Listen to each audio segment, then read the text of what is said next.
اعوذ باللہ من الشیطان الرجیم، بسم اللہ الرحمن الرحیم۔ السلام علیکم ورحمۃ اللہ وبرکاتہ۔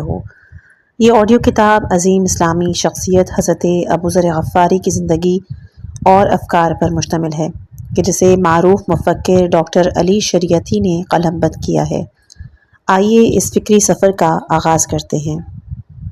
زمانہ گزرتا رہا۔ ایک دن ابوذر عصر کی نماز پڑھنے کے لیے مسجد میں داخل ہوئے۔ وہ طویل القامت لاغر جسم کے تھے، دیکھنے میں بہت ہی غمزدہ مخزون دکھائی دے رہے تھے۔ جب نماز ختم ہوئی، غم اور الم میں ڈوبے ہوئے مسجد کے گوشے کی طرف چلے۔ ایک شخص کے پاس جا کر بیٹھ گئے جو بہت ہی غمناک اور پردرد لہجے میں قرآن کی سورہ صف آیت نمبر 10 سے لے کر 12 تک پڑھ رہا تھا۔ ابوذر یہ آیات انتہائی محویت کے ساتھ سن رہے تھے، یوں لگتا تھا جیسے اس کی روح خدا اور بہشت کی طرف پرواز کر رہی ہو۔ وہ اپنے مقدر کے بارے میں سوچوں میں غلطہ تھے۔ وہ سوچ رہے تھے کہ وہ یثرب کیوں نہیں گئے، حضور صلی اللہ علیہ وآلہ وسلم کے ساتھ راہ خدا میں نبرد آزما کیوں نہیں ہوئے۔ جنگ بدر، جنگ احد، جنگ خندق، سبھی جنگیں ہوئیں، محروم رہے۔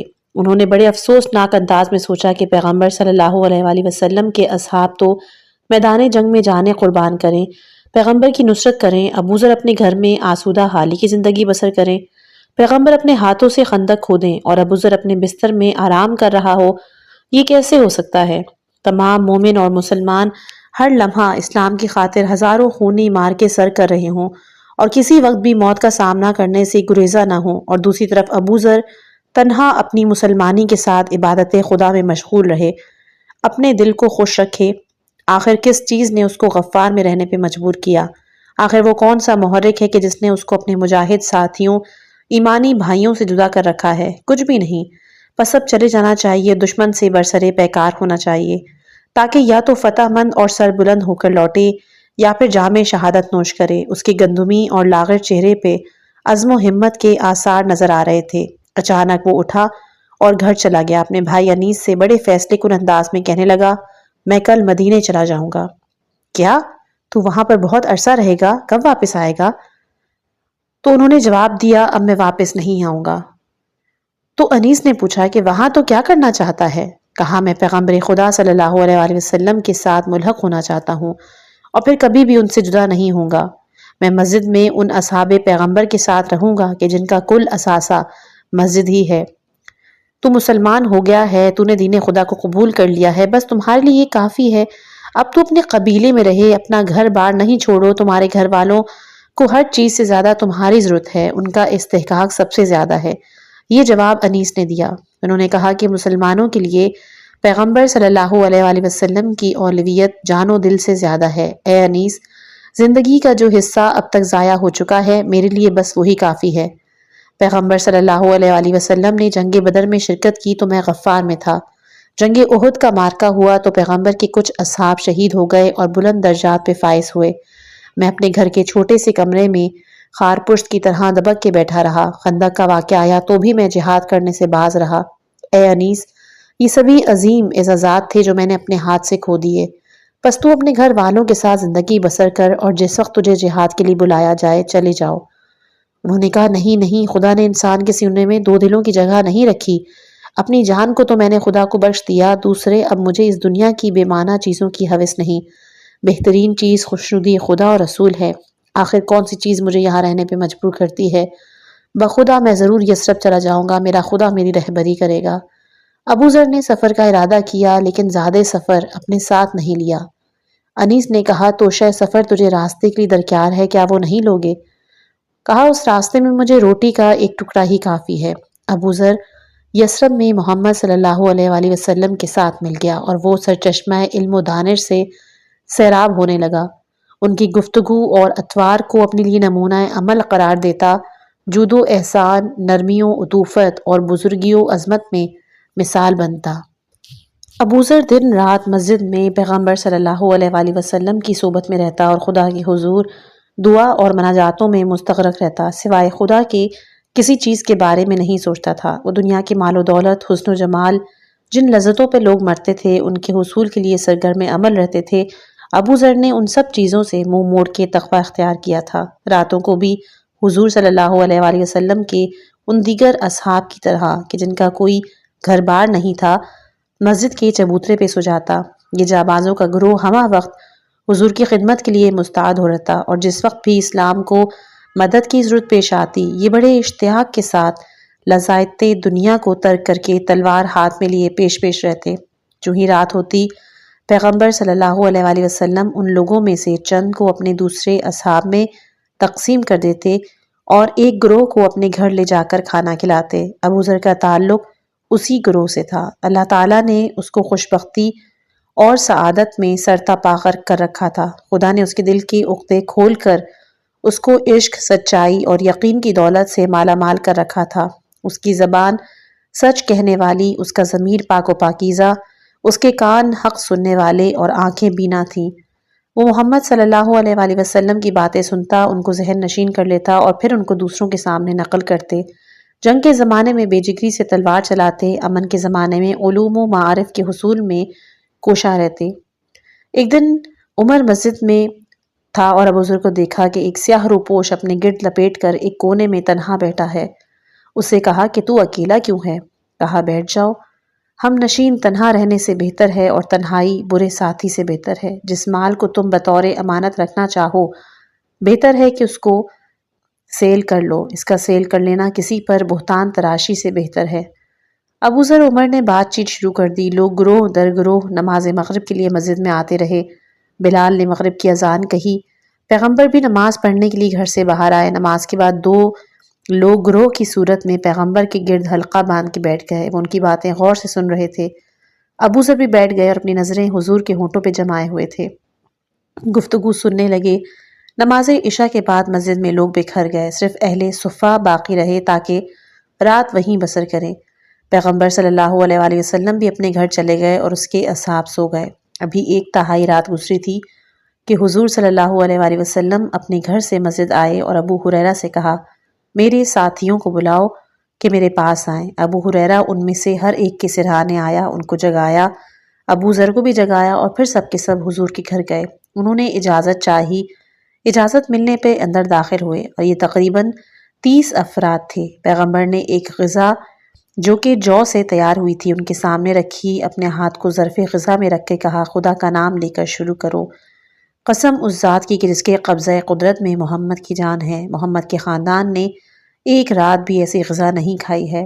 کھانا کھا کے وہ مسجد لوٹے تاکہ سو جائے۔ ابھی زمین پر صحیح طرح سے لیٹے بھی نہیں تھے کہ ان کی آنکھیں موندنے لگیں اور گہری سکون نیند آ گئی۔ سکوت کی ایک دبیز چادر نے ان کو اپنے لپیٹ میں لے لیا۔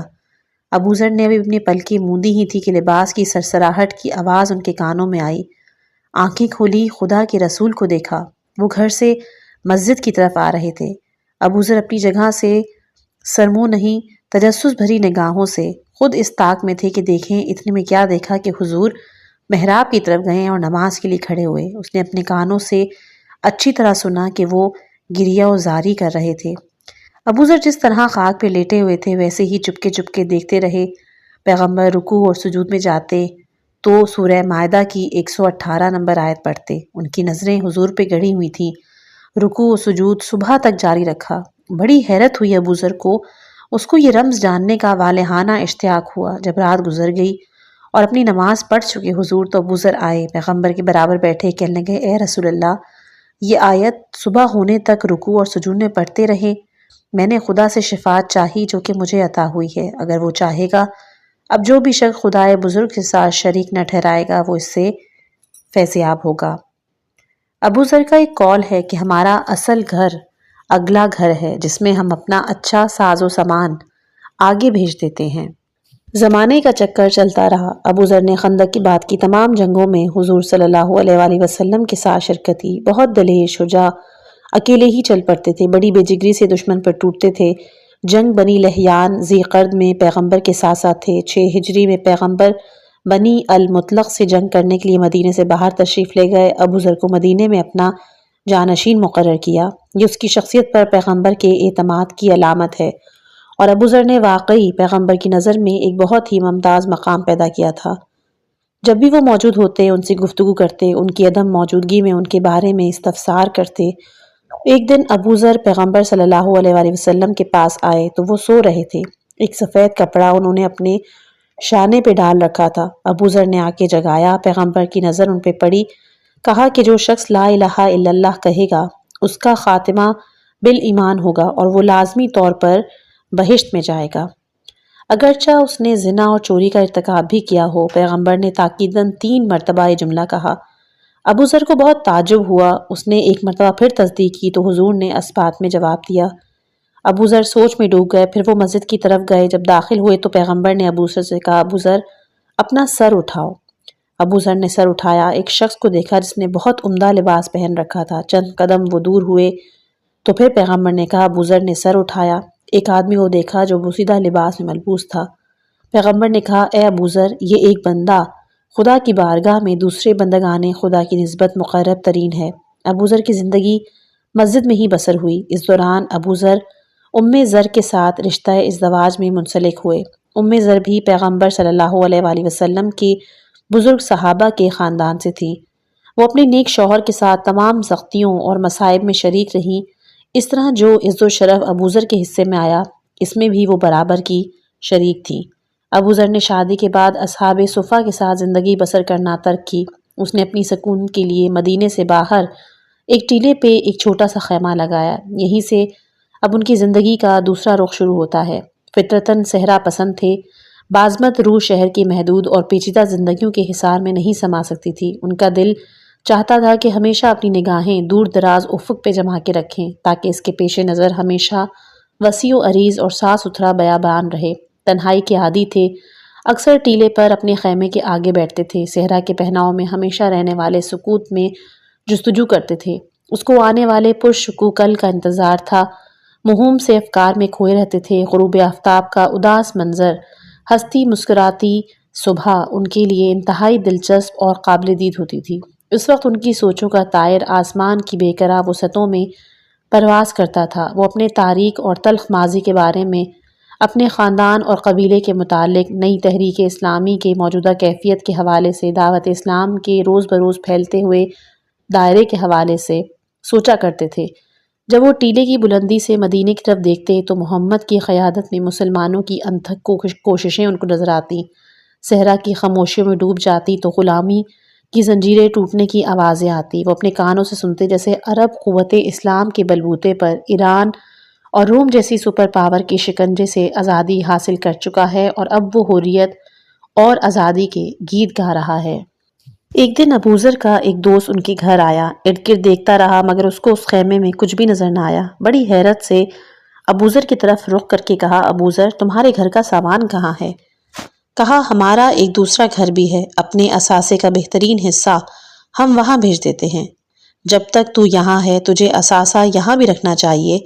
اس جواب میں کہا کہ اس گھر کا مالک نہیں چاہتا کہ ہم یہاں توقف کریں۔ ابو ذر نے اپنے مہمان کو دیکھا اور کہا، خدا کی قسم جن باتوں سے میں آگاہی رکھتا ہوں اگر تم واقف ہوتے تو اپنی عورتوں سے معاشرت اختیار نہیں کرتے، اپنے بستروں پر بے چین رہتے۔ خدا کی قسم میں اس بات کو زیادہ پسند کرتا ہوں اگر اللہ مجھے ایک درخت کی صورت میں پیدا کر دیتا، اس کے پھل سے لوگ استفادہ کرتے، پھر وہ کٹ جاتا اور سلسلہ ختم ہو جاتا، مگر یہ حکم کہ اپنا حصہ اس دنیا سے لو مانے ہے۔ رسول خدا صلی اللہ علیہ وآلہ وسلم نے فرمایا، حیرت ہے اس شخص پر کہ جو دنیائے آخرت پر تو یقین رکھتا ہے مگر اس پر فریب دنیا کے لیے کوشاں رہتا ہے۔ یہ سننا تھا وہ شخص اپنے گھر سے نکلا۔ ابو ذر مسجد کی طرف روانہ ہوئے۔ مسجد میں داخل ہوا تو پیغمبر کو تنہا بیٹھے ہوئے دیکھا۔ ان کے پہلو میں بیٹھ گئے۔ پیغمبر نے ابو ذر کی طرف رخ کر کے کہا کہ مسجد کے لیے تحیہ مسجد لازمی ہے۔ تحیہ مسجد یہ ہے کہ تو 2 رکعت نماز پڑھو، تجھے نماز پڑھنا چاہیے۔ ابو ذر نماز کے لیے کھڑے ہوئے، پھر رسول صلی اللہ علیہ وآلہ وسلم کے پاس آ کے بیٹھ گئے۔ رسول تنہا بیٹھے تھے۔ انہوں نے فرصت کو غنیمت جانا، پوچھا، اے رسول خدا، آپ مجھے نماز کے لیے حکم فرماتے ہیں، یہ نماز کیا ہے؟ کہا، یہ بہترین قانون ہے، زیادہ پڑھی جائے یا کم؟ کہا، اے رسول خدا، اعمال میں سے برترین کون سا ہے؟ کہا، اللہ و بزرگ کو برتر پر ایمان اور اس کی راہ میں جہاد۔ پھر سوال کیا، مومنین میں سے کس کا ایمان کامل تر ہے؟ تو جواب دیا کہ جو ان میں سے سب سے زیادہ نیک خصلت ہو۔ پھر سوال کیا، اے رسول خدا، مومنین میں سے کون سا مسلمان تر ہے؟ کہا، جس کے ہاتھ اور زبان سے لوگ امن میں رہیں۔ پھر سوال کیا، اے رسول خدا، برترین نماز کون سی ہے؟ کہا، جس نماز کا قنوت لمبا ہو۔ پھر سوال کیا، اے رسول خدا، کون سی ہجرت بہتر ہے؟ جواب ملا، گناہوں سے ہجرت اختیار کرنا۔ اے رسول خدا، روزہ کیا ہے؟ جواب ملا، ایک ایسا فرض کہ جس کا خدا کے حضور میں کئی گنا صلہ ملتا ہے۔ اے رسول خدا، بہترین جہاد کون سا ہے؟ اس شخص کا جہاد کہ جس کے گھوڑے کا تعاقب کیا جائے پھر اس کا خون بہا دیا جائے۔ پھر سوال ہوا کہ اے رسول خدا، کون سا غلام آزاد کرنا بہتر ہے؟ جواب میں ملا کہ وہ غلام کہ جو اپنے آقا کے نزدیک بہت قیمتی اور محبوب ہو۔ سوال کیا، اے رسول خدا، کون سی بخشش بہتر ہے؟ جواب میں فرمایا کہ اس کم مایہ شخص کی بخشش کہ جو اپنی مزدوری میں سے کسی نادار کی مدد کرے۔ اگلا سوال کہ خدا کی نازل کردہ آیات میں سے بزرگ تر کون سی ہے؟ جواب میں آیا آیت الکرسی۔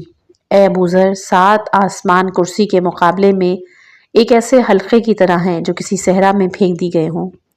سوال کیا، اللہ بزرگ و برتر نے کتنی کتابیں نازل کی؟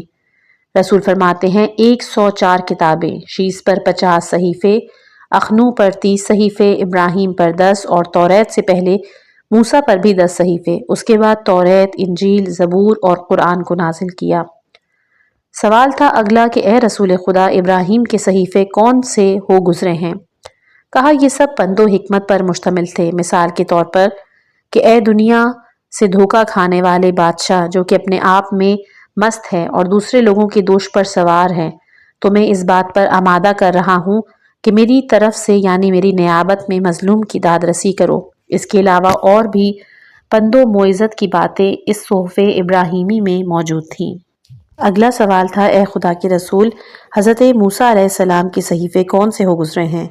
انہوں نے کہا وہ تو سراسر عبرت کا سامان تھی، جیسے مجھے اس شخص پر حیرت ہے جو موت پر تو یقین رکھتا ہے لیکن خوشیاں منانے میں لگا رہتا ہے۔ تعجب ہے اس آدمی پر جو آگ پر تو یقین رکھتا ہے مگر پھر بھی ہنستا ہے۔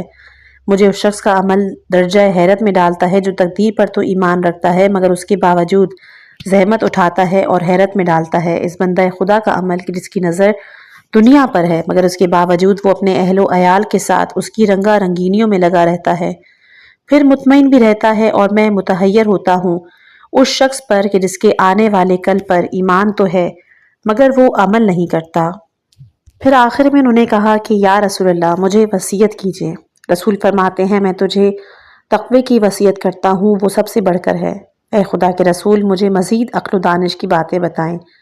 تو رسول کہتے ہیں کہ قرآن پڑھا کرو کیونکہ قرآن پڑھنے سے تمہیں زمین پر تو نور عطا کیا جائے گا اور آسمان پہ تمہارا ذکر ہوگا۔ زیادہ ہنسی سے اجتناب کرو کیونکہ یہ دلوں کو مردہ کر دیتی ہے۔ سوائے خیر کے کاموں کے خاموش رہو کیونکہ خاموشی شیطان کو تجھ سے گریزہ کرتی ہے اور تیرے دین کی محافظت میں تیری مدد کرتی ہے۔ پھر اپنا ہاتھ ابو ذر کے سینے پہ مارتے ہوئے کہا کہ پیغمبر صلی اللہ علیہ وآلہ وسلم کو یہ خبر ملی کہ شام میں بہت سی فوج جمع ہو کر آئی ہے۔ روم کے شہنشاہ ہرکولیس نے اپنے سپاہیوں کو جنگی اسلحے سے خوب لیس کیا ہوا ہے۔ گرمیوں کے اواخر میں بالخصوص خزاں کے اوائل میں عرب کا موسم شدید گرم ہوتا تھا۔ حضرت محمد مصطفیٰ صلی اللہ علیہ وآلہ وسلم کو ایسے موسم میں جنگ کے لیے نکلنا تھا۔ آسمان سے گویا آگ برس رہی تھی اور یوں لگتا تھا جیسے سورج کی جلا دینے والی شعاؤں کا زمین سے کوئی فاصلہ ہی نہیں رہا۔ اسی وجہ سے سارا بیابان جل رہا تھا۔ ایک طرف مسلمان فوج کو ملک سے باہر نکل کر رومیوں کے ساتھ جنگ کرنی تھی۔ اس طویل اور خطرناک راستے کو انہوں نے اس سلچا دینے والی گرمی میں طے کرنا تھا۔ ابو ذر نے جان لیا کہ پیغمبر شاہ روم سے جنگ کے لیے عازم تبوک ہو رہے ہیں۔ اس نے بھی جانے کا ارادہ کیا، اپنے اونٹ کی طرف لپکا، دیکھا کہ وہ تو بہت ہی ناتواں ہیں، مدینہ اور تبوک کے درمیان کا لمبا راستہ طے کرنے کے قابل نہیں ہے۔ کچھ دیر کے لیے وہ سوچ میں پڑ گیا، پھر زیر لب کہنے لگا چند دن میں اس کو گھاس وغیرہ کھلاتا ہوں تاکہ قوی ہو جائے اور پھر پیغمبر صلی اللہ علیہ وآلہ وسلم کے ساتھ چلا جاؤں گا۔ حضرت محمد صلی اللہ علیہ وآلہ وسلم کی انتھک کوششوں کے بعد روم کی فوج سے مقابلے کے لیے 30,000 کے لگ بھگ فوج تیار ہوئی۔ فوج نے مدینے کے باہر نماز پڑھی اور پھر وہ روانہ ہوئے۔ ادھر سورج آگ تپا رہا تھا اور جو سست ایمان لوگ تھے وہ سب سے زیادہ رنج و غم میں مبتلا تھے۔ جتنا وہ آگے چلتے جاتے اتنا ہی ان کا لوٹ کے آنے کا ارادہ محکم ہو رہا تھا کہ اچانک کعب بن مالک واپس ہوا اور اس نے مدینے کا راستہ لے لیا۔ اصحاب نے پیغمبر صلی اللہ علیہ وآلہ وسلم سے کہا اے رسول خدا، کعب بن مالک واپس چلا گیا ہے۔ رسول نے کہا اس کو چھوڑ دو، اگر اس میں خیر کی کوئی رمق باقی ہوگی تو خدا بہت جلد اس کو تم سے ملا دے گا، وگرنہ یہ سمجھو کہ خدا نے تمہیں اس کے شر سے آسودہ کر دیا ہے۔ ابھی کچھ ہی رستہ طے کیا تھا کہ فوج نے کہا کہ یا رسول اللہ، مرارو بن ربی واپس چلا گیا۔ رسول اللہ نے وہی جواب دیا۔ پھر تھوڑی سی اور حرکت کی تو بتایا گیا کہ حلال بن امیہ بھی واپس چلا گیا ہے۔ رسول نے پھر وہی جواب دیا۔ ادھر حضرت ابوذر بھی اپنے اس اونٹ کے ساتھ نکلے۔ وہ اپنے آپ کو اپنے محبوب پیغمبر تک پہنچانا چاہ رہے تھے، لیکن بے سود۔ اس کا وہ کمزور اونٹ اپنی آخری رمق بھی کھو بیٹھا تھا، ایک قدم بھی اٹھا سکنے کے قابل نہیں۔ اب کوئی چارہ کار نہیں تھا۔ اس کو چاہیے کہ اس اونٹ کو اس صحرا میں آزاد چھوڑ دے کہ جو اس کے لیے باعث شرم بنا۔ اس کو چاہیے تھا کہ اثاثہ اپنی پشت پہ لا دے اور پیدل ہی چل پڑے، یا پھر مر جائے یا پھر دلیر اور جنگجو بھائیوں کے ساتھ جا ملے۔ وہ اونٹ سے نیچے اترا، اس کے اوپر سے اپنا اثاثہ اٹھا کر اپنے کندھوں پہ ڈالا اور اونٹ کو اپنے حال پہ چھوڑ دیا اور خود صحرا کے طویل اور خاموش راستے پر ہو لیا۔ ابوذر نشیب و فراز طے کرتے ہوئے ہر لمحہ وہ ریت کی متحرک ٹیلوں کا سامنا کرتے ہوئے یوں لگتا تھا جیسے ابھی بھی اپنی جان پہ کھیلے ہیں کہ اسی اثنا میں ان کی نظر مسلمان فوج پہ پڑی۔ اس کی دم توڑتی تمناؤں کو نئی زندگی ملی۔ اس کے دل جذبے کی شدت سے زور زور سے دھڑکنے لگا۔ اب اس میں مزید سکت نہیں تھی کہ اس سے زیادہ اس کے محبوب اور دوست محمد صلی اللہ علیہ وآلہ وسلم اس کے بارے میں بدگمان ہوں، اس کو منافقین میں شمار کریں۔ ابوذر اپنی مشتاق نگاہیں ان کے لشکر پر جمائے ہوئے تھے، تیزی سے چلے جا رہے تھے۔ ایک سیاہی سی حضرت محمد کے سپاہیوں کو دکھی کہ جو آگے بڑھ رہی ہے۔ کچھ دیر وہ کھڑے ہوئے، پھر کہا، اے رسول خدا، کوئی شخص اس صحرا میں تنہا چلے آ رہا ہے۔ پیغمبر نے کہا، ہو سکتا ہے وہ ابوذر ہو۔ سپاہی انتظار کرتے رہے، بڑے غور سے دیکھتے رہے کہ دیکھیں آخر ہے کون۔ ایک شخص زور سے بولا، اے پیغمبر خدا، واللہ یہ ابوذر ہے۔ محمد، خدا ابوذر کو بخشے، تنہا جیتا ہے، تنہا مرتا ہے، تنہا یہ اپنے آپ کو جذبوں سے سرشار کرتا ہے۔ پھر وہ ابوذر کی طرف دوڑے، اس حال میں کہ ایسے یار وفادار کی وفاداری نے اس کے پورے وجود میں مسرت و انصبات کی لہر دوڑا دی۔ محمد نے اپنے دوست کی گردن میں ہاتھ ڈالا۔ ابوذر، جتنے قدم تو نے میرے لیے اٹھائے، خدا نے ہر قدم کے بدلے تیرا ایک گناہ کم کیا۔ پھر رسول خدا صلی اللہ علیہ وآلہ وسلم نے ابوذر کی کمر سے اثاثہ اتارا، زمین پہ رکھا۔ ابوذر پیاس کی شدت اور کمزوری سے نڈھال۔ پیغمبر نے کہا، ابوذر کو پانی دیا جائے۔ کہا، میرے پاس بھی پانی ہے۔ تو جناب محمد نے پوچھا، پانی پاس تھا تو پھر کیوں پیاسے رہے؟ ابوذر کہتے ہیں، یا رسول اللہ، میرے ماں باپ آپ پہ فدا، راستے میں مجھے ایک پتھر ملا جس میں بارش کا پانی جمع تھا۔ میں نے تھوڑا سا چکھا، میں نے دیکھا کہ ٹھنڈا اور گوارا ہے۔ میں نے خود سے کہا کہ میں اس میں سے نہیں پیوں گا جب تک کہ میرا دوست محمد اس میں سے نہ پی لے۔ حضرت محمد مصطفیٰ صلی اللہ علیہ وآلہ وسلم نے کہا، ابوذر، خدا تجھے بخشے، تو تنہا ہی جیتا ہے، تنہا ہی مرتا ہے اور تنہا ہی اٹھایا جائے گا۔ اسی طرح ابوذر اس جنگ میں رسول کے ساتھ ہو لیے۔ پھر ابوذر کی زندگی میں ایک اور وقت بھی آیا، حج، وہ آخری حج کہ جو رسول اللہ کا آخری سفر حج تھا۔ اس وقت بھی آپ رسول اللہ کے ساتھ تھے، سفر کے دوران کے بارے میں سوچ میں ڈوبے ہوئے تھے۔ پیغمبر نے مناسک حج تمام کیے، اپنی تقریر میں نئے اور اہم نکتے بیان کیے۔ یہ سفر غیر معمولی معلوم ہو رہا تھا۔ اس کے افکار کا پرندہ ایک طرف سے دوسری طرف اڑا جا رہا تھا۔ اس کے ذہن میں ایک آیت پڑھتے ہوئے پیغمبر کی آواز گونجی، آج میں نے تمہارا دین تم پہ کامل کیا اور اپنی نعمت کو مکمل طور پر تم تک پہنچا دیا اور اسلام کو دین کے عنوان سے تمہارے لیے انتخاب کیا۔ اس کے کانوں میں خطرے کی گھنٹیاں بجیں۔ ایک بہت بڑا غم اس کی جان کو گھیرے ہوئے تھا۔ اس کو یقین تھا کہ محبوب پیغمبر اب اس دنیا میں اپنی تقرری کا حکم پورا کر چکے ہیں، اب کچھ عرصے کے بعد اس جہان فانی کو خیر بات کہہ کے اپنے عالم بالا کے دوست سے جا ملیں گے۔ ابوذر انہی جانوں گھلا دینے والی سوچوں میں ڈوبا ہوا تھا۔ محمد محبوب کی جدائی کے بارے میں سوچنے کی اس کی ہمت نہیں تھی۔ آخر وہ کس طرح اپنے رہبر کو چھوڑ سکتا ہے جس سے وہ کئی سالوں سے ایک لمحے کے لیے بھی جدا نہیں ہوا؟ شاید وہ رسول خدا سے بھی پہلے اس زندگی کو خیر بات کہہ دے، لیکن جو خدا چاہے گا وہی ہوگا۔ ابوذر کو جدائی کا احساس تھا۔ ایک آگ نے اس کے پورے وجود کو گھیر رکھا تھا اور اس کی دیدار محمد کی تشنگی محسوس ہوئی۔ وہ اٹھا اور اپنے گھر سے روانہ ہوا اور مسجد میں پیغمبر کھڑے تھے، اپنے ہم نشینوں سے بات کر رہے تھے۔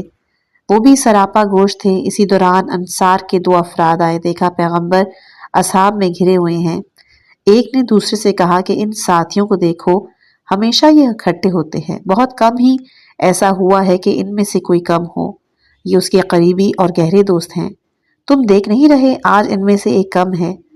تو یہ خیال کر رہا ہے کہ وہ کون ہوگا؟ تو ابو ذر کو دیکھو، میں ان کو نہیں دیکھتا، شاید وہ کسی کام سے چلا گیا ہو۔ کیا تم نے نہیں دیکھا کہ پیغمبر اس کو کس قدر عزیز رکھتے ہیں، ہمیشہ اس کو اپنے قریب رکھتے ہیں؟ واقعی وہ جب بھی موجود ہوتا ہے اس سے بات چیت کرتے ہیں، اور جب موجود نہیں ہوتا تو اس کے بارے میں پوچھ گچھ کرتے ہیں۔ اسی دوران پیغمبر کا مؤذن بلال آیا، اس حال میں کہ دونوں رخسار غصے سے تمتما رہے تھے۔ سلام کیا اور کانپتی آواز میں کہا، اے پیغمبر خدا، میرے اور ابو ذر کے درمیان جھگڑا ہو گیا ہے۔ رخسار غصے سے تمتما رہے تھے۔ حضور نے غصے سے کہا کہ ابو ذر، مجھے لوگوں نے بتایا ہے کہ تم نے آج اس کی ماں کو برے الفاظ سے یاد کیا ہے۔ ابو ذر نے کہا، جی میں اقرار کرتا ہوں۔ حضرت محمد نے کہا، ابو ذر، ابھی بھی تیرے اندر جہالت کی بو ہے، اپنا سر اٹھاؤ اور دیکھو کیا تم نے صرف اپنے عمل کی برتری کی بنا پہ سیاہ فاموں اور سرخ فاموں سے برتر نہیں ہو؟ ابو ذر نے سر جھکایا، ندامت اور پشیمانی کے قطرے ان کی پیشانی پر تھے۔ ان کو احساس ہوا اس نے بلال کے گھر اچھا نہیں کیا۔ پیغمبر کے غیظ و غضب سے بھی وہ لرزہ پر اندام تھا۔ اچانک زمین پہ لیٹا اور اپنا چہرہ خاک پہ رکھ کر کہا، اے بلال، آؤ اور اپنا پاؤں میرے چہرے پہ رکھو۔ بلال ابو ذر کی طرف دوڑا، اس کو سلام کیا اور اس کو معاف فرما دیا۔ ایک دفعہ حضور صلی اللہ علیہ وآلہ وسلم سخت بیمار ہوئے۔ جب ہوش میں آئے تو عائشہ سے کہا کہ میرے مسجد کے دوستوں کو بلواؤ۔ عائشہ نے کسی کو ان کے پیچھے بھیجا، وہ پیغمبر کے پاس آئے، ابو ذر بھی ان میں تھے۔ انہوں نے سلام کیا اور بیٹھ گئے۔ رسول کی بخار آلود گہری گہری نگاہیں ان پاک باز، وفادار اور دلیر ساتھیوں پہ جمی ہوئی تھیں۔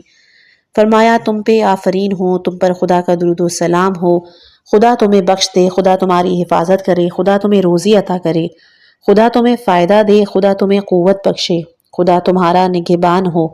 میں تمہیں تقوی اور پرہیزگاری کی وصیت کرتا ہوں۔ خدا نے تمہارے متعلق مجھے سمجھایا ہے، میں تمہیں اس کے سپرد کرتا ہوں اور تمہیں اس سے ڈراتا ہوں۔ رسول نے اس موقع پر اپنے غسل و کفن وغیرہ کے حوالے سے بھی کچھ باتیں بتائیں اپنے دوستوں کو۔ ابو ذر کے اندر فراق کی آگ بھڑک رہی تھی، جدائی کی گھڑی آ گئی تھی اور اس کو اس بات کا احساس ہوا کہ اس کا دل رونا چاہتا ہے مگر آنکھیں خشک ہو چکی ہیں، اس کا گلا رندھا ہوا ہے۔ وہ سر کو جھکائے ہوئے گھر سے باہر نکل گیا۔ حضرت ابو ذر ابھی مسجد میں تھے کہ ان کو رسول اللہ صلی اللہ علیہ وآلہ وسلم کی وفات کی خبر ملی، اور اس کے ساتھ ہی انہوں نے کچھ لوگوں کو دیکھا کہ سقیفے کی طرف جا رہے ہیں۔ وہ بھی ادھر بڑھے اور وہاں کے تمام حالات دیکھنے کے بعد وہ مولا علی علیہ السلام کی طرف بڑھے۔ اس دوران انہوں نے دروازہ کھٹکھٹایا تو اندر سے آواز آئی، کون ہے؟ کہا، ابو ذر۔ مولا علی ان سے پوچھتے ہیں، کہو کیا خبر لائے ہو؟ انہوں نے بتایا کہ ابو بکر کے ہاتھوں پر لوگوں نے بیعت کر لی ہے۔ انصار ثقیفہ بنی ساعدہ میں بیعت کے لیے سعد بن عبادہ کے گروہ گرد جمع ہو گئے ہیں۔ ابو بکر، عمر، ابو عبیدہ بھی وہاں ہیں۔ انہوں نے تقریر کی، لوگوں نے جواب میں کہا کہ ایک امیر ہماری طرف سے ہو، ایک تمہاری طرف سے ہو۔ بہرحال وہ جتنے بھی واقع تھے، جتنا بھی وہاں کچھ ہوا تھا، وہ سب انہوں نے اس کو بتایا۔ یہ کہہ کے ابو ذر خاموش ہو گئے اور اپنے سر کو جھکا کر ایک گہری سوچ میں پڑ گئے۔ حضرت ابو ذر اور ان کے ساتھیوں میں سب نے مولا علی علیہ السلام سے کہا کہ اب ہمیں کیا کرنا چاہیے؟ جناب ابو ذر اس موقع پر فرماتے ہیں کہ بلا شک و شبہ علی خلافت کے لیے سب سے زیادہ اہل ہیں، اور اس بات کا انحصار ہم پر ہے کہ ہم مہاجرین کے ذمہ یہ بات چھوڑ دیں تاکہ وہ مشورہ کر لیں اور ہم سقیفے کا معاہدہ توڑ دیں۔ اس موقع پر جب ابو بکر اور عمر کو پتہ چلا کہ خانہ فاطمہ میں اس گروہ نے اجتماع کیا ہے تو وہ لوگ فوراً سے وہاں پہنچے اور ان کو کہا کہ باہر نکلیں اور بیعت کریں، لیکن کسی نے بھی ان کی دعوت نہیں مانی۔ اس موقع پہ ابو سفیان پہنچا اور کہا کہ خدا کی قسم، میں ایک ایسا انقلاب دیکھ رہا ہوں جو سوائے خون ریزی کے ٹھنڈا نہیں ہوگا۔ پھر مولا علی علیہ السلام اور عباس سے مخاطب ہو کر کہا، اے سست عناصروں معاذ اللہ، اے ذلیلوں نعوذ باللہ۔ اور مولا علی سے خطاب ہوتے ہوئے کہا کہ اپنا ہاتھ دو تاکہ میں تیری بیعت کروں، اگر تو چاہے تو مدینے کو ابو بکر کے خلاف پیادہ اور سوار فوج سے بھر دوں۔ مولا علی نے منع کیا۔ تب اس نے ایک زہر آلود بامانہ مسکراہٹ اس کے لبوں پر تھی، اور جواب میں وہ ایک شعر پڑھنے لگا۔ ابو ذر نے غصے سے بھرپور ایک نظر ابو سفیان پہ ڈالی، کیونکہ وہ جانتے تھے وہ یہ باتیں مولا علی کی دوستی کے ناطے نہیں کر رہے، بلکہ وہ چاہتا تھا کہ مسلمانوں میں انتشار اور تفرقہ ہو۔ اب اس نازک موقع پر اس نے فرصت کو غنیمت جانا۔ علی کے لب پر بات کرنے کی حرکت آئی اور ابو ذر بڑے اشتیاق سے، بڑے غور سے ان کو دیکھ رہے تھے کہ اس نے وہ کلمات سنے کہ جو اس کے قلب اور روح کے لیے فرحت بخش تھے۔ اس وقت مولا علی علیہ السلام نے فرمایا، اے ابو سفیان، اسلام کے بارے میں تیرا کینہ اور عناد کس قدر طول پکڑ گیا ہے، تیرے سوار اور پیادوں کی ہمیں کوئی حاجت نہیں۔ حضرت ابو ذر عہد ابو بکر میں دوسرے سپاہیوں اور اسلام کے جنگجوؤں کے ساتھ جنگوں میں بھی انہوں نے شرکت کی۔ اس عظیم تمدن اسلامی کے لیے اپنی کوششیں صرف کیں اور اس طرح ملکی فتوحات کا دائرہ وسیع کرنے کے لیے بہت سے ایثار سے کام لیے۔ کسی وقت بھی اپنا تقوی اور زہد کا دامن ہاتھ سے نہیں چھوڑا۔ ابو بکر بھی پارسا اور زاہد آدمی تھا، اسی لیے کبھی بھی ابو ذر ابو بکر کی تنقید کا نشانہ نہیں بنا۔ ہر لمحہ اسلام کی شوکت و عظمت میں اضافہ ہوتا گیا، لیکن ابو ذر انتہائی تنگ دستی اور سادگی میں زندگی بسر کرتے۔ وہ راہ خدا میں جہاد کرتے۔ عزت اور حکومت کی سادگی اس وقت گویا روح ایمان تھی۔ اسلامی معاشرے کی زندگی عقیدہ اور جہاد پر استوار تھی، اور وہ مسلمانوں کی ایک برادری اور برابری کو دیکھ کے مسرور ہوتے تھے۔ بالآخر حضرت ابو بکر بیمار ہوئے اور اس دنیا سے رخصت ہونے ابو بکر کے انتقال کی خبر سن کے حضرت ابو ذر غمگین ہوئے، چند دن مدینے میں رہے اور پھر اپنی بیوی اور بیٹی کو لے کر شام کی طرف چل دیے۔ کچھ عرصے کے بعد ایک خبر شام میں پہنچی کہ ابو لولو ایرانی جو ایک غلام تھا وہ کوفے سے مدینے لے جایا گیا تھا۔ اس نے عمر کو نماز پڑھانے کے دوران قتل کر دیا۔ عمر نے خلافت شورا کے ذریعے علی، عثمان، عبد الرحمن بن عوف، سعد بن ابی وقاص، زبیر اور طلحہ کے سپرد کر دی ہے۔ ابو ذر نے خود سے کہا کہ خلافت علی علیہ السلام کا حق ہے، خدا کی قسم کوئی بھی اس سے زیادہ خلافت کا سزاوار نہیں۔ انہوں نے فیصلہ کیا کہ مدینے چلے جائیں اور جس طرح پیغمبر صلی اللہ علیہ وآلہ وسلم کی صحبت میں زندگی بسر کرنا تھا، اب اس کے دوست علی علیہ السلام کے ساتھ زندگی گزارے۔ انہوں نے اپنی زوجہ اور بیٹی کو لیا اور مدینے کی طرف چل دیے۔ بالآخر قافلہ مدینے پہنچا۔ ابو ذر سفر سے سیدھے علی علیہ السلام کے پاس گئے، سلام کیا اور بیٹھ گئے۔ ان دونوں کی مابین گفتگو کے بعد ابو ذر کو اندازہ ہوا کہ عثمان کا انتخاب کس طرح عمل میں آیا اور علی علیہ السلام نے اپنا حق لینے کے لیے شدت کا اظہار کیوں نہیں کیا۔ ابو ذر مدینے میں رہتے ہوئے تمام خرافات کو دیکھ رہے تھے۔ اب ان سے محض آرائی کے علاوہ کوئی چارہ کار نہیں تھا۔ انہوں نے بغاوت کی اور فرمانروائے وقت سے ڈرے بغیر لوگوں کو تقوی اور مساوات کی طرف دعوت دینے لگے۔ وہ بہت ہی بے باکی سے عثمان اور اس کے برے سلوک کو اچھالتے تھے۔ آئے دن ابو ذر اور عثمان کے درمیان جھگڑے ہونے لگے تو عثمان نے بہت ہی غصے سے بھرپور ہو کر ان سے کہا کہ تم شام چلے جاؤ۔ ابو ذر شام پہنچے۔ وہاں پر معاویہ سبز محل بنوا رہا تھا۔ ہزاروں کاریگر اس کام میں مشغول تھے۔ معاویہ انتہائی خوشی اور شادمانی سے وہاں کھڑا تھا۔ ابو ذر وہاں سے گزر رہے تھے جب اس نے یہ منظر دیکھا تو معاویہ کی طرف رخ کر کے کہا، معاویہ، اگر اس محل کو لوگوں کے مال سے بنا رہے ہو تو خیانت ہے، اگر اپنے مال سے بنا رہے ہو تو اسراف ہے۔ معاویہ کا چہرہ شرم سے سرخ ہو گیا اور اس نے اس وقت کوئی جواب نہیں دیا۔ ابو ذر اپنے راستے پر ہو لیے اور مسجد میں جا کر بیٹھ گئے۔ ابو ذر کی جنگ و جدل جاری اور ساری رہی۔ سرمایہ داروں کی طرف ان کے حملے ہر لمحہ تیز سے تیز تر ہوتے جا رہے تھے۔ وہ سرمایہ داری سے منع کرتے تھے۔ وہ چاہتے تھے کہ جس طرح پیغمبر صلی اللہ علیہ وآلہ وسلم ابو بکر اور عمر کے دور میں اغنیاء اپنی دولت ناداروں کے ساتھ برابری کی بنیاد پر تقسیم کرتے تھے، بنی نوع انسان کے لیے اس کا یہی ایک پیغام تھا۔ ابو ذر کے انقلابی مزاج اور بیدار کر دینے والے پروپیگنڈے نے معاویہ کے سبز محل کی بنیادوں کو بھی ہلا دیا۔ اس نے محروم اور ضرورت مند طبقے کے سینوں میں عداوت کی آگ بھڑکائی۔ ہر لمحہ یہی خوف لاحق تھا کہ یہ بنی امیہ کے خاندان بھر کو جلا کے راکھ کر دے گا۔ ابو ذر کے حوصلے دینے سے نادار طبقہ بھی دولت مندوں، سرمایہ داروں اور بردہ فروشوں سے اپنے چھنے ہوئے حقوق کی بازیابی کے لیے اٹھ کھڑے ہوئے تھے اور جنگ پر آمادہ ہو گئے تھے۔ دولت مندوں نے معاویہ سے ابو ذر کی شکایت کی۔ معاویہ نے ابو ذر کو بلا بھیجا۔ اس نے تہیہ کر کے رکھا تھا کہ اب اس کام کو ایک دم نمٹا دے گا، اور ابو ذر نے جو آگ شام میں لگائی تھی اس کے شعلے روز بروز تیزی کے ساتھ قدیم اشراف اور نو دولتیوں کو اپنی لپیٹ میں لے رہے تھے۔ معاویہ اس آگ کو فرو کرنا چاہتا تھا، جس سے اس کی سلطنت بھی کمزور ہو رہی تھی اور اس کی آرزوئیں بھی خاک میں مل رہی تھیں۔ ابو ذر کا قد لمبا تھا، جسم دبلا پتلا، مگر اس کے گندم گون چہرے پر عزم کے آثار نمایاں تھے۔ معاویہ کے محل میں داخل ہوا تو معاویہ اس کے لیے اپنی جگہ سے اٹھا، اس کے آگے لب پر بڑے احترام سے اس کے کھانے سامنے دسترخوان لگوایا، لیکن حضرت ابو ذر نے اس کھانے کو کھانے سے منع کر دیا۔ تھوڑی سی باتوں کے بعد معاویہ نے کہا، اے ابو ذر، دولت مند لوگوں نے تیری شکایت کی ہے، وہ کہتے ہیں کہ تو غریب اور ناداروں کو اس کے خلاف بغاوت پہ آمادہ کرتا ہے۔ ابو ذر کہتے ہیں کہ میں ان کو سرمایہ داری اور ذخیرہ اندوزی سے منع کرتا ہوں۔ معاویہ نے اسے پوچھا کیوں؟ تو حضرت ابو ذر نے بتایا کیونکہ حکم خدا ہے، جو لوگ سونا چاندی جمع کرتے ہیں اور راہ خدا میں انفاق نہیں کرتے ان کو دردناک عذاب کی خوشخبری دے دو۔ میں بھی ان دولت کے پجاریوں کو دردناک عذاب کی خوشخبری دیتا ہوں۔ معاویہ ان کو دھمکی آمیز لہجے میں کہتا ہے کہ میں تجھے حکم دیتا ہوں کہ ان کاموں سے باز آ جاؤ، لیکن جناب ابو ذر کہتے ہیں جو خدا کہے گا میں بھی وہی کروں گا۔ معاویہ نے ابو ذر کو اپنے محل سے نکال باہر کیا اور حکم دیا کہ کوئی ان کے ساتھ ہم نشینی اختیار نہ کرے۔ ابو ذر سیدھا مسجد گئے، وضو کیا، دوبارہ قرآن کی تلاوت شروع کر دی۔ اس دوران ان کی چھوٹی سی بچی کہ جس کے تن پہ کھردرا سا لباس تھا، ہاتھ میں ٹوکری تھی، پچکی ہوئی گال اور زرد چہرے کے ساتھ آئی اور بولی کہ اے والد گرامی، جاگیردار اور سرمایہ دار کہتے ہیں یہ پیسے آپ کی آمدنی سے زائد ہیں۔ انہوں نے کہا، میری چھوٹی سی بیٹی، ان کو چھوڑ دو، خدا کے کرم سے تیرا باپ سیاہ اور سفید میں سے سوائے ان چند سکوں کے کچھ بھی نہیں رکھتا۔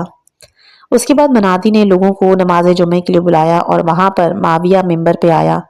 لوگوں سے اس نے خطاب کرنا شروع کیا، لیکن معاویہ نے جو بھی ممبر پر بولا، سامنے والے لوگوں نے اس کو ایسی باتیں کہیں کہ اس کو سمجھ میں آ گیا کہ یہ کام سوائے ابو ذر کے اور کسی کا نہیں ہے۔ نماز جمعہ ختم ہونے کے بعد معاویہ اپنے محل میں غصے کی حالت میں لوٹا، اور جب وہ ادھر لوٹا تو ادھر اس کی قوم کے چند لوگ اس کے کمرے میں موجود تھے۔ اس کو اس حال میں دیکھ کے وہ لوگ حیران ہو گئے۔ ان لوگوں نے جب معاویہ سے حال احوال کیا تو ایک شخص کو شدید غصہ آیا اور وہ شخص ابو ذر کے گھر لپکا۔ بڑی شدت سے خوفناک انداز میں اس نے دروازے پیٹے۔ دروازہ جب کھولا تو ابو ذر کی نظر اس پہ پڑی، لیکن اس نے اس کو نہیں پہچانا، لیکن اس کے چہرے سے شر کے اثرات اس نے پڑھ لیے تھے۔ کہنے لگا، کہو خیر تو ہے؟ کہا، نہیں ابو ذر، خیر تو نہیں۔ اگر تو نے معاویہ کے ساتھ مبارزہ اور لوگوں کی شورش بابا کرنے پہ آمادہ کرنا نہیں چھوڑا تو آج سے تمہارے لیے اس روئے زمین پر کوئی دوسرا راستہ نہیں ہوگا۔ ابو ذر کہنے لگے، مجھے موت سے قطعاً کسی قسم کا کوئی خوف نہیں۔ تو کہا ابو ذر، اس کام سے دستبردار ہو جاؤ، معاویہ کو غصہ مت دلاؤ، کیونکہ اسی میں تمہارے لیے مصلحت ہے۔ وہ کہتے ہیں، میرے لیے معاویہ کو اشتعال دلانا بہتر ہے، کیونکہ میں اپنے خدا کو ناراض نہیں کرنا چاہتا۔ حضرت ابو ذر ہر طرف سے شدید مصائب میں گھرے ہوئے تھے۔ بنو امیہ کے ہاتھوں سے مسلسل ایذائیں مل رہی تھیں۔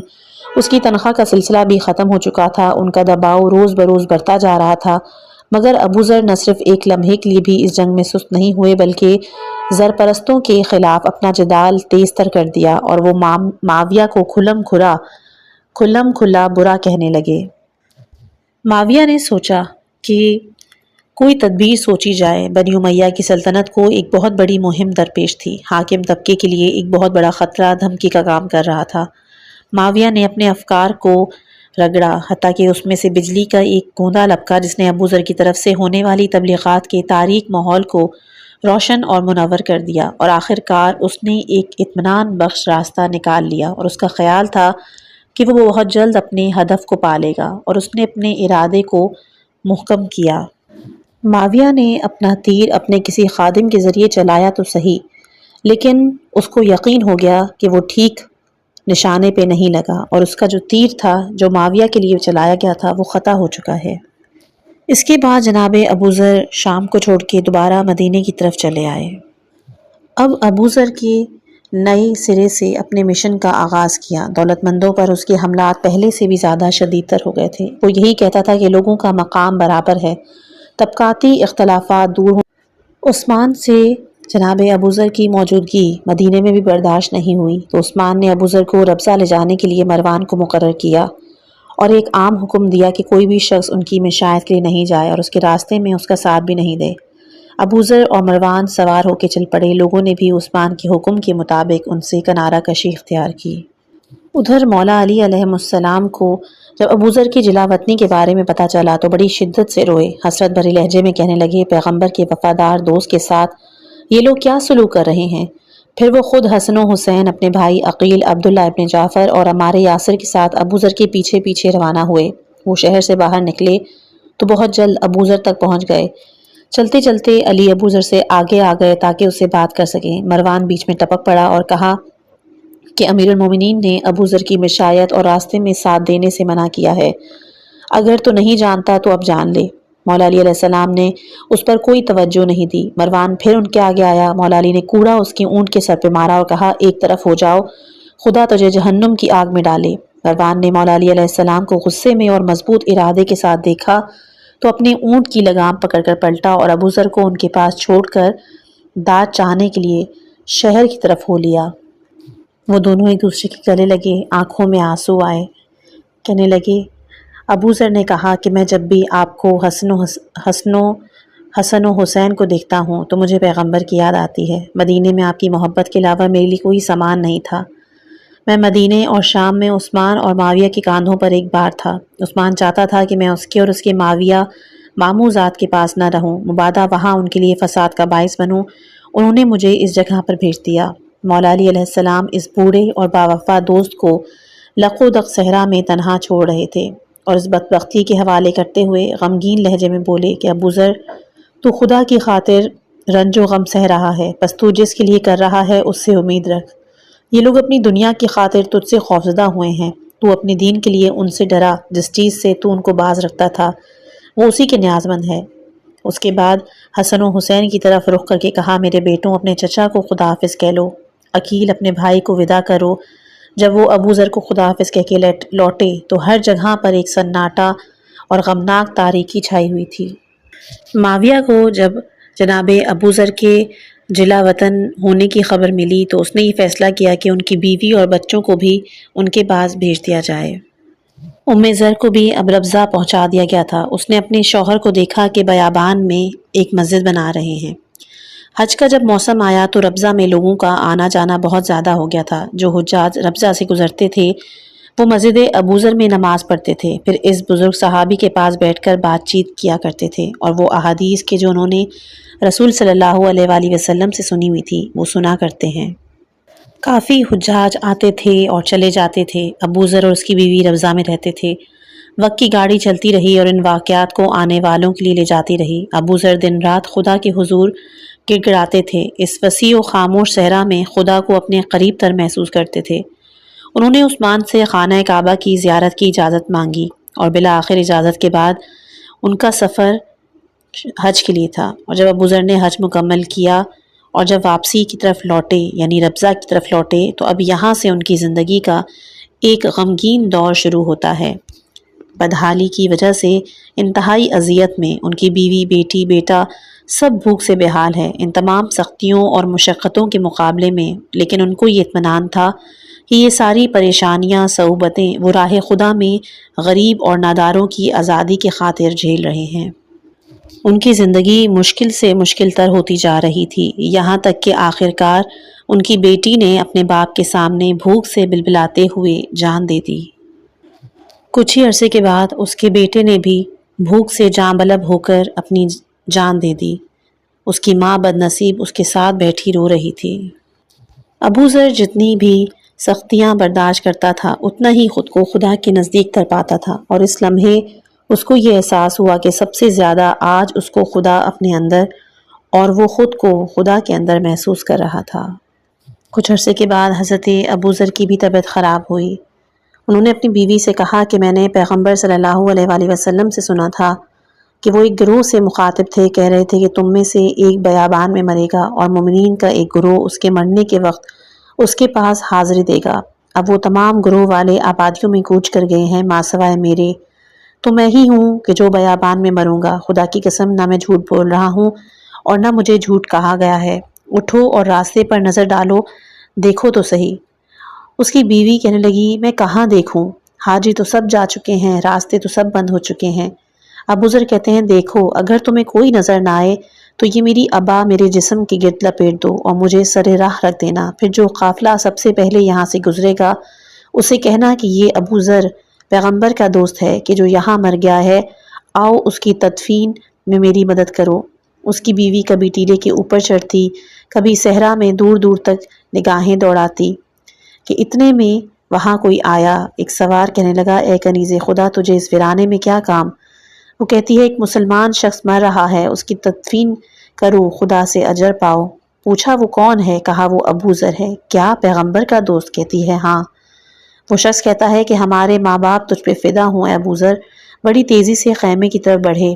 ابو ذر ابھی زندہ تھے، انہوں نے سلام کیا۔ ابو ذر نے بہت ہی پرسکون اور غمزدہ لہجے میں کہا کہ اگر میری یا میری بیوی کے پاس کوئی کپڑا ہوتا جو میرے کفن کے لیے کافی ہوتا تو میں وہی انتخاب کرتا۔ میں آپ کو خدا کی قسم دے کر کہتا ہوں کہ مجھے کفن نہیں پہنائیں، کیونکہ آپ میں سے ہر حکومت کے اہم منصب پر مامور ہے۔ آپ میں سے کوئی حکومت کا قاصد ہے، کوئی رئیس ہے، کوئی فوج میں سے ہے، کوئی جاسوس ہے۔ سبھی یہ سن کر بڑی حیرت سے ایک دوسرے کو دیکھنے لگے، کیونکہ وہ سبھی انہی عہدوں پر فائز تھے سوائے انصار کے ایک جوان کے۔